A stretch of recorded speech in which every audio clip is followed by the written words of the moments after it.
Hello there, and welcome to my new strategy gaming channel, where we'll be playing a number of strategy games, including this one, which is Conflict of Nations World War III. If you're familiar with this game, you know it is commonly thought of as a pay-to-win game, meaning that you buy this stuff, this gold. It is the premium in-game currency, and you can use it to buy resources, which you need to build stuff. You can use it to speed up the process of constructing buildings and mobilizing troops and various equipment and all kinds of things. You can basically speed up anything you want to do in the game. You can make research happen faster. So, yeah, in a way, it really is pay to win. If somebody wants to come in and spend a boatload of cash, they can have basically anything they want in the game. But as you can see from my screen here, I actually have, this is one of the games I've been playing. We're not going to be following this game, the process of this game as we go. I've actually started a brand new game. We'll be playing as Germany.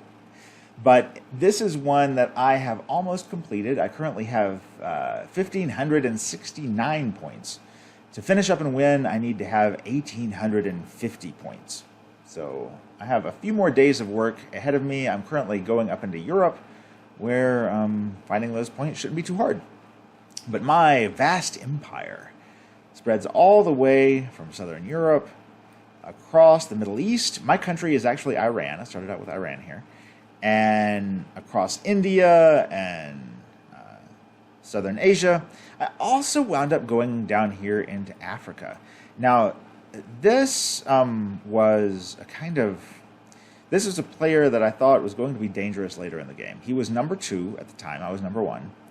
And he had actually come up through the ranks pretty fast. And some things, especially as I was fighting him, indicated that he was a pay player. One thing that really tips you off when you're fighting a pay player is that as you're fighting the other person, they suddenly have new troops that are used to counter whatever your strategy is. And they'll have, not just 1 or 2 of those troops, but they'll have a number of those troops. So sometimes as you're playing this game, you'll come into that. But as you can see, even though it was a hard battle, I actually won that anyway. So I have part of my kingdom rests in Africa. But I'm going to be finishing this out in the next few days, and that's going to be kind of nice. And I could end it now. It's giving me this flashing end game button. Because there are only like 5 or 6 other players in the game. But if you've played this game before, you know that these victory points you get at the end of the game, those are actually converted to this, gold. Now, I don't ever buy gold. I have not spent a penny on this game. I don't ever buy gold. But if I get gold by winning games, I have no qualms about using that. It's definitely still not pay to win. You might speed up the process of building something or researching something, but you don't get enough to really make that big of a difference. A little bit of difference, though, and it's kind of nice sometimes. But in our new game we're going to be playing together, I'm not going to be spending any money because we're going to see how we can kick some butt in Conflict of Nations World War III without spending anything. Now, I just started this. This is Germany right here. This is the nation we're going to be working on. And I've started building. I've built some army bases. And we are going to go ahead and start building some infantry. Now, I've researched basic infantry already. And in some of these, I'm also building arms industries instead of starting out with the army base, because a few army bases will allow me to mobilize a handful of basic infantry, and those are really going to be important throughout the game.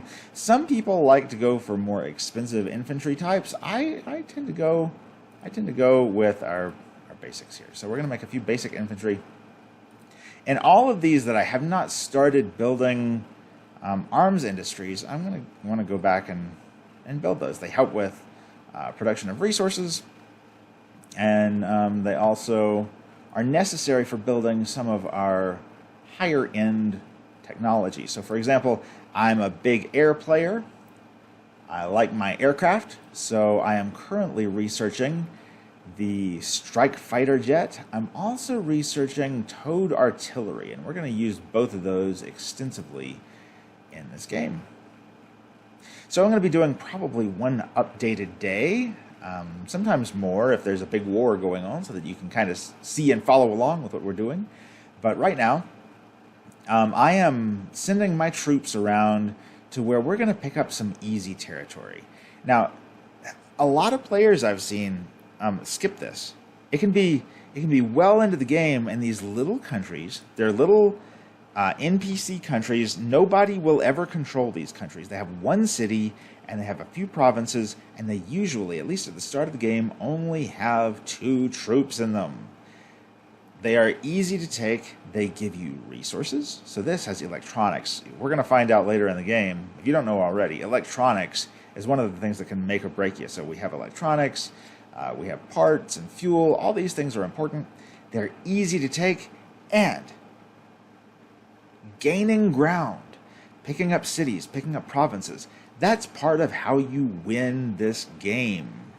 This game is not actually won by how many troops you kill. It's not won by how many other players you defeat. It's won by how big your country is. Now, having lots of troops and defeating lots of other players, that's kind of how you get your country big. But as a start, picking up these little easy ones, that's something you want to do.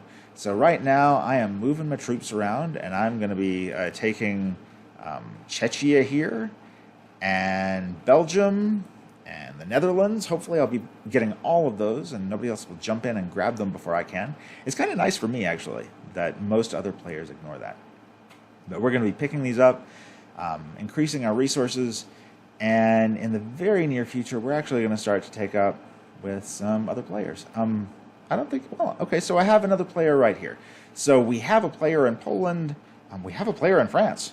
So that's pretty nice. When I first signed up, I was one of like 5 people. And that was just a few minutes ago. So we're going to look at Poland here, and we're gonna look up some information about Poland. Poland has a lot of experience, rank 30. So we're going to take a look and see what he has going on.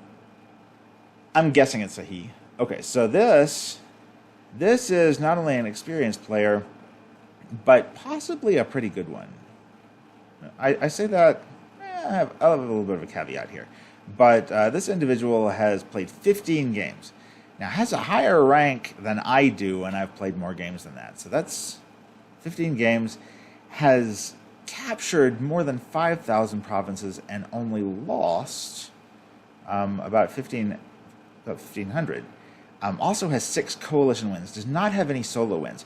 But you look down at the stats, has defeated more of these than the infantry, has defeated more infantry than has lost infantry, but it's just not very much.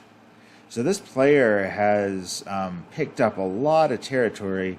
This, when you see this is a red flag. If you're building a coalition, you want to kind of look askance at some of these people who have picked up a lot of territory, but have defeated almost nothing. So has only killed 46 pieces of armor. That's, yeah, not looking particularly good.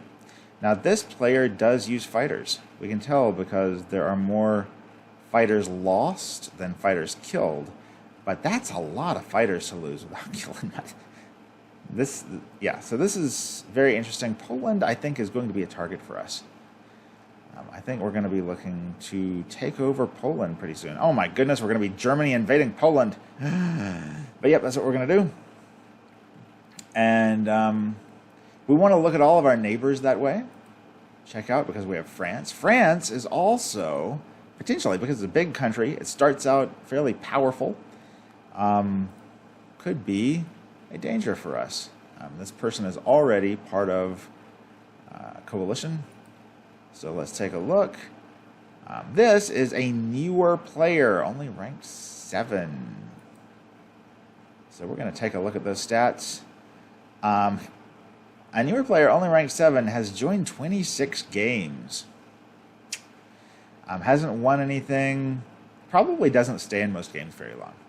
So there's probably a pretty good chance has lost more infantry than killed, has lost more armored than killed, has lost more support than killed, has lost more fighters than killed. So this is probably somebody has lost an officer. This is probably, and hasn't killed any. This is probably somebody who, even against NPCs, killing or losing twice as many as killing. So this is also going to be a pretty good target. So it's actually looking pretty good for us. And kicking butt in this game. Just looking early on at a few of our neighbors. But we're going to be talking about strategies against people and how you can tell a lot about how that person plays by those strategies and by looking at news reports. Because these news reports, I mean, a lot of this stuff is just telling you, who's taken over countries and whatnot. But as you play, these news reports will tell you where troop losses happen and what kills them. So you can tell a lot about what another player is using, and then when you fight that player, you have more information to go on. So we're gonna learn a lot of that strategy stuff, and we're gonna kick some butts and have some fun. So thanks for being here, and I look forward to talking to you again tomorrow.